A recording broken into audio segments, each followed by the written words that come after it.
Good morning students. Good morning students, क्या हाल है आपके। लास्ट क्लास में मैंने आपको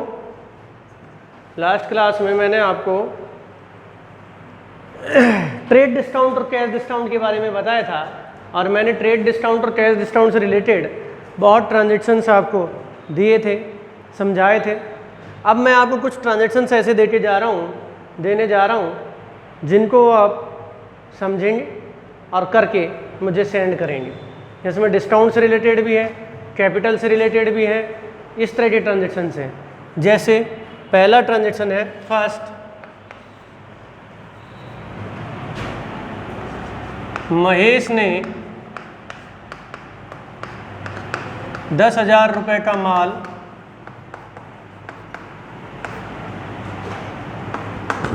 50,000 रुपये नकद व 30,000 रुपये का फर्नीचर लगाकर व्यापार प्रारंभ किया।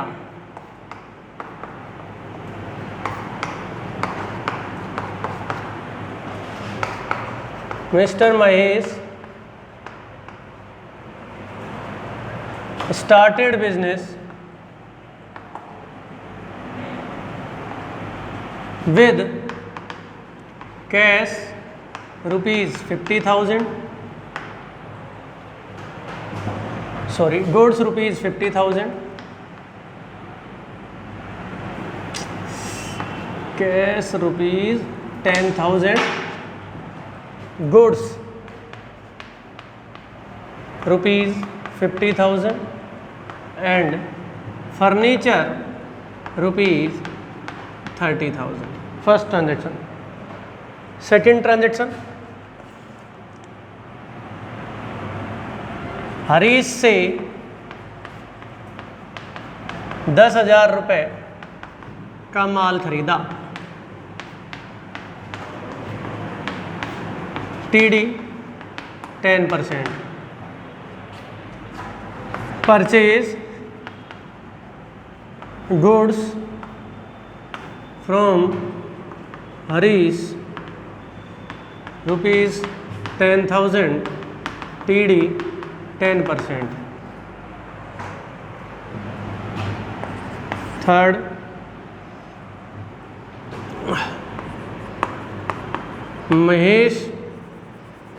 महेंद्र को 5,000 रुपये का माल बेचा। TD 5%। Sold goods to Mahendra rupees 5,000, TD 5%। Next,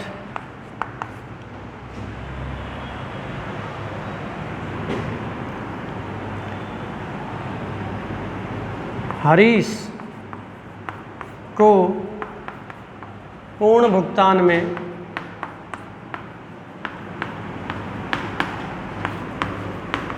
चुकाए 8,500 रुपये। Cash paid to Harish in full settlement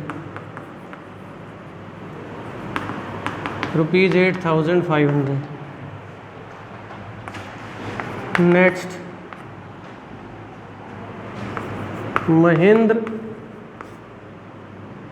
Mahendra से पूर्ण भुगतान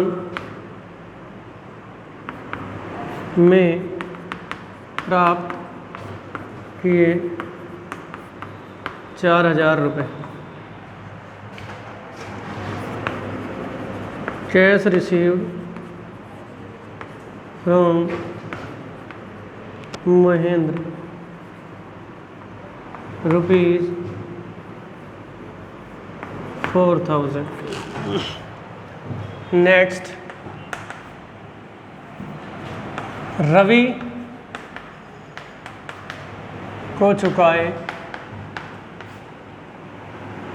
3,000 रुपये बट्टा दिया 200 रुपये।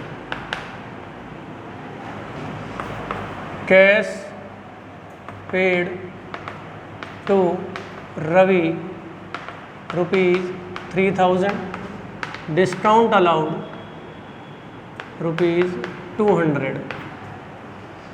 अगर हिंदी में नज़र नहीं आ रहा तो नीचे इंग्लिश में देख लेंगे आप। नेक्स्ट, अनिल से प्राप्त किए 2,000 रुपये बट्टा प्राप्त किया 200 रुपये। Cash received from Anil ₹2,000, discount received 200। Next, 300 रुपये का माल व 400 रुपये नगद दान में दिए। 300 रुपये का माल, 400 रुपये नगद दान में दिए। Goods ₹300 and cash ₹400 given away as charity. 9th, 800 रुपये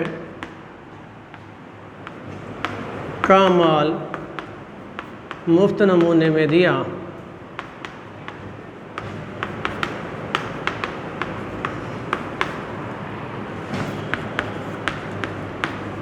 goods given as free sample ₹800। Goods given as free sample ₹800। Next, 400 रुपये का माल आग से नष्ट हो गया।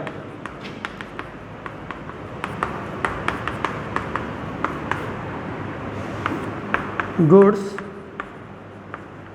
Loss by fire ₹400। हाँ भाई, ये ध्यान देना है हमें। इस तरह के 10 ट्रांजेक्शन्स आपको करने रहेंगे। महेश ने 10,000 रुपये का माल, 50,000 रुपये कैश और 30,000 का फर्नीचर ला के बिजनेस स्टार्ट किया है। उसके बाद उसने 10,000 उसने 10,000 का माल खरीदा है हरीश से, 10% टीडी है। महेंद्र को 5,000 का माल बेचा है, 5% टीडी है। यहाँ हरीश को फुल सेटलमेंट में 8,500 चुकाए हैं और महेंद्र से फुल सेटलमेंट में 4,000 रिसीव किए हैं। यहाँ रवि को चुकाए हैं 3,000 और डिस्काउंट दिया है 200 रुपये। यहाँ अनिल से प्राप्त किए हैं 2,000 रुपये और डिस्काउंट रिसीव्ड किया है 200। उसके बाद 300 रुपये का माल और 400 रुपये नगद दान में दिए। यहाँ 800 का माल फ्री सैंपल में दिया और उसके बाद 400 रुपये का माल 8 से नष्ट हो गया। तो ये जो ट्रांजेक्शन्स हैं ये आपको करने रहेंगे और इनका प्रॉब्लम सॉल्व करके, इनको सोल्व करके इनकी एंट्री बना के आप मुझे सेंड कर देंगे। अब बेटा जो नेक्स्ट टॉपिक है वो मैं आपको बता रहा हूँ। अगला जो टॉपिक है वो हमारा है बैड डेट्स। क्या है ये बैड डेट्स, समझना है आपको। हिंदी में बोलते हैं डूबत ऋण। आज मैं हल्का फुल्का बस इसके बारे में बता रहा हूँ। बैड डेट्स, डूबत ऋण। बैड का मतलब बुरे और डेट्स का मतलब ऋण, बुरे ऋण। बैड डेट्स, बैड डेट्स का मतलब क्या है? बुरे ऋण या डूबत ऋण। जो पैसा डूब गया, हमें नहीं मिला, ऐसे कैसे हो सकता है? देखिए, आपने पढ़ा होगा जैसे मान लीजिए हमने राम को 10,000 रुपये का माल बेच दिया उधार। अब हमें राम से 10,000 रुपये लेने हैं नहीं लेने हैं? लेने हैं 10,000 रुपये। अब राम हमारा डेटर कहलाएगा, देनदार कहलाएगा। अब राम ने अपने आप को इंसॉल्वेंट डिक्लेयर कर दिया। इंसॉल्वेंट एक शब्द है दिवालिया। आपको मैंने अकाउंटिंग वोकैबुलरी जब पढ़ाई थी तो मैंने ये शब्द बताया था दिवालिया। दिवालिया मतलब उनकी बिजनेस की स्थिति खराब हो जाती है। तो ऐसी स्थिति में संविधान में व्यापारियों को ये अधिकार दिया हुआ है कि वो अपने आप को इंसॉल्वेंट डिक्लेयर कर सकते हैं। वो अपने आप को इंसॉल्वेंट डिक्लेयर कर सकते हैं, दिवालिया घोषित कर सकते हैं जब उनकी एसेट तो कम की हो और लायबिलिटीज का पेमेंट ज़्यादा का करना होता है। तो ऐसी स्थिति में वो अपने आप को इंसॉल्वेंट डिक्लेयर कर देते हैं। आ रही है मेरी बात समझ में? और जैसे मान लीजिए एसेट है 10 लाख की और देने हैं मान लो 40 लाख, तो कहाँ से देगा वो? प्रॉपर्टी कम की है, मांगने वाले ज़्यादा के। तो जो मांगने वाले हैं जब वो मना कर देगा इंसॉल्वेंट कि भाई मेरे तो पीढ़ीपन से, देसी भाषा में बोलते हैं पीढ़ीपन सेरी हो गई जैसे, है ना, अर्थात उनकी स्थिति खराब हो जाती है, वो अपने आप को इंसॉल्वेंट डिक्लेयर कर देते हैं। तो ऐसी स्थिति में जब वो पैसा नहीं देते तो पैसे मांगने वाले कोर्ट में जाते हैं। तो कोर्ट की तरफ से एक व्यक्ति नियुक्त किया जाता है जिसे लिक्विडेटर कहा जाता है। क्या कहा जाता है? लिक्विडेटर कहा जाता है या समापक कहा जाता है। उस लिक्विडेटर का क्या काम है? वो लिक्विडेटर क्या करता है? वो लिक्विडेटर उसकी एसेट को बेचता है, जो भी प्रॉपर्टी उसकी फर्म के नाम है उन प्रॉपर्टीज़ को धीरे धीरे बेचता है और उन प्रॉपर्टी को बेच के जो पैसा आएगा उससे लायबिलिटीज का पेमेंट कर देगा। लेकिन ऐसी स्थिति में मैंने आपको बताया मान लो 10 लाख की एसेट है और 20 लाख रुपए लोगों को देने हैं, तो वो कैसे करेगा? तो ऐसी स्थिति में एक सेटलमेंट किया जाता है और वो सेटलमेंट पहले तो अपने वो खुद की रेम्युनरेशन निकालेगा, खुद की एक्सपेंसेस निकालेगा। मान लीजिए 11 लाख में एसेट बिकी हैं, देने हैं 20 लाख, 1 लाख रुपए उसके रेम्युनरेशन है और सैलरी है। अब 10 लाख मान लो, 20 लाख मान लो, 10 लाख रुपए देने हैं। तो ऐसी स्थिति में वो एक सेटलमेंट बैठाता है और वो कहता है 1 रुपए में से 50 पैसे मिलेंगे। जो व्यक्ति 1 रुपए मांग रहा है उसको कितने रुपए मिलेंगे? कितना पैसा मिलेगा? 50 पैसा। तो जो 500 रुपये मांगते हैं उनको 250 रुपये, जो 10,000 मांगते हैं 5,000, 1 लाख वालों को 50,000, 5 लाख वालों को 2.5 लाख, 10 लाख वालों को 5 लाख और 20 लाख वालों को 10 लाख। इस तरह से ये सेटलमेंट होता है। 20 लाख वालों को 10 लाख, इस तरह से ये सेटलमेंट होता है। आ रही होगी आपको मेरी बात समझ में? क्लियर है? बताओ, क्लियर हो गई होगी। तो आधा पैसा मिला, मान लीजिए मैंने ही राम से 10,000 रुपये लेने थे और सेटलमेंट हुआ 50 पैसे में, तो 10,000 में 5,000 तो मुझे मिल गए और 5,000 रुपये क्या कहलाएंगे? बैड डेट्स कहलाएंगे, डूबत ऋण, जो पैसा डूब गया नहीं मिला। समझ में आ रही है मेरी बात? वो कहलाता है बैड डेट्स, डूब गया। अब मान लीजिए वो राम है जो डेटर है, उसे इन फ्यूचर लगता है कि मुझे कुछ तो पैसा देना चाहिए 5,000 में से, और मैंने एंट्री कर दी bad debts from Dr to debtor. मैं बताऊंगा एंट्री कैसे बनती है कल के वीडियो में। अब वो उसमें से यदि कुछ पैसा हमें देता है जिसे हमने बैड डेट्स मान लिया, डूबा हुआ पैसा मान लिया, इन फ्यूचर भविष्य में, तो वो बैड डेट्स रिकवर्ड कहलाता है, डूबत ऋण वसूली, बैड डेट्स रिकवर्ड कहलाता है।